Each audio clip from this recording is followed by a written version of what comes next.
Holding a grudge is like holding a boulder, and when it drops, it crumbles and creates mumbles. To mumble is to lack being humble. I grumble and create blame on others. So now I'm at the end of the road. The clearest challenge is to sculpture the boulder of grudges, to cater to peace for all. I can imagine the time in the future I will try to be humble when I am approached with a disappointment. I will take a little of the blame. Who knows? The idea may or may not be strong, whether right or wrong. I can let it go. In the future, I will carry a sponge fraught with holes to absorb more facts than my paranoia can hold. I was born in Seattle, and I've lived here my whole life. I was homeless for 13 months, and I stayed at probably pretty much all the shelters in Seattle. I fit in with the homeless population at that time because you start to make little cliques and friends and support groups, and then it becomes a norm to be homeless. You get used to it, but at the same time, you have all these memories of what you left behind or what left you behind.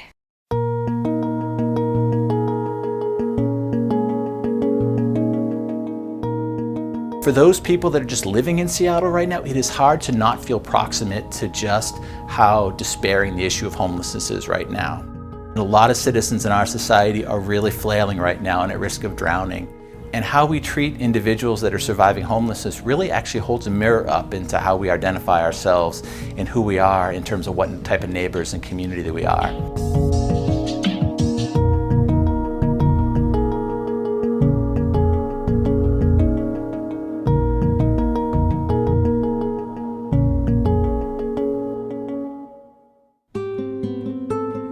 I felt like I wanted to be a photographer when I was a junior in high school. I also took a ceramics class. I have epilepsy, severe depression. In about 2009, I felt like there was no way out, so I went with a boyfriend. He took care of me. The last time that I was with him was one day when he came into my room and started pounding my head. It's probably one of the scariest things that's happened to me. I thought that I was going to die. And they called 911 and he was arrested. Wasn't exactly on the streets for very long, but being in that homeless place was very difficult because I saw the women in there and how it was 10 times worse for them, and they had children. I think we often take for granted how dislocated and marginalized people are by the time they come to us. And they don't think anybody wants to hear them. They don't think that they have any value. They don't think that there's something worthwhile to offer. Plymouth provides a place of healing for people. We've had the slogan in the past that housing is just beginning, and that isn't just about bricks and mortar. It's not just about giving somebody a key. Just being safe and secure in housing isn't sufficient. You really need to be able to thrive as well. It is having a stable sense of self and a sense of purpose.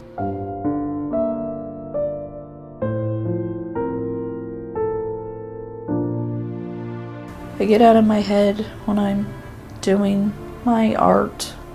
Even though it's sad things that I might draw, it makes me not think about what's wrong with me. It makes me think about the fact that I'm doing it. And when I see that I made it look so good, I feel so much better.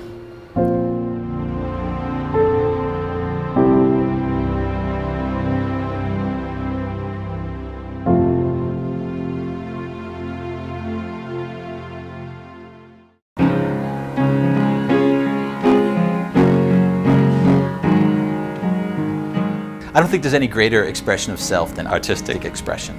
Whether that be song, whether that be painting, whether that be writing. So many silent stories that we have in our portfolio of housing that we never get a chance to hear because nobody's asked those individuals to be able to share that before. People are called, no one is chosen. Wake now, rise to your feet and find your true brethren. A man cannot exist on bread alone. We all change to find cornerstone, foundation, and a place we make our own. They grow to belong, creating a wallowing existence in all worlds as strange and true. When you have a memory of something that's not good, you can find a good point in that memory and write about it and kind of like take that spark and let it fly. I learned how to do writing formally with Path with Art. You can write really personal. Nobody has to read it. And then it's like being a friend to yourself, to let yourself know who you really are.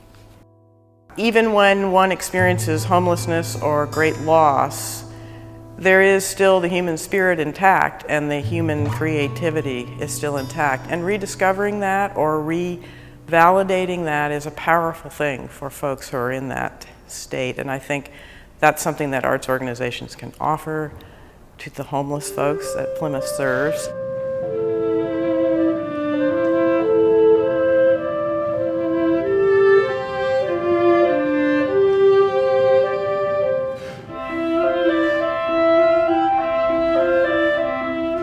It's the open mics at Plymouth Place, it's working with Path with Art, it's working with the Symphony Project now too, to be able to find places where people can bring forth their expression of who they really are. Where does time, where does it go? They're not just formerly homeless individuals, they're not people in recovery from mental health or addiction, they're human beings. And they're expressing themselves with and towards other human beings. And that's where I think we can really earn our reputation, our mission in those moments. Someone may not be healed and ready at 6 months. They may not be healed and ready at a year. They may not be healed and ready at 6 years. It may take a longer process, and it's incumbent upon us to make sure that we have a hospitable environment during all that time, and we work with people when they have some dips.